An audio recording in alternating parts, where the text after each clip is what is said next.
تعليق من نجم الأرجنتين الأول لكرة القدم ليونيل ميسي عن سعادته البالغة بعد التتويج بلقب كأس العالم قطر 2022 على حساب فرنسا.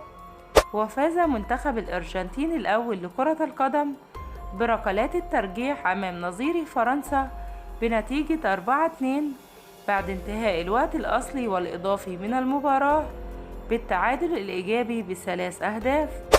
وقال ميسي بعد انتهاء المباراة: لا أعرف ماذا أقول، إنها اللحظة الأعظم في حياتي ومسيرتي على الإطلاق. وحقق ميسي لقبه الأول في كأس العالم مع منتخب الأرجنتين الأول لكرة القدم، والذي يعد الثالث في تاريخ التانجو. واستطاع ليونيل ميسي أن يسجل هدفين في شباك منتخب فرنسا في مباراة نهائي كأس العالم قطر 2022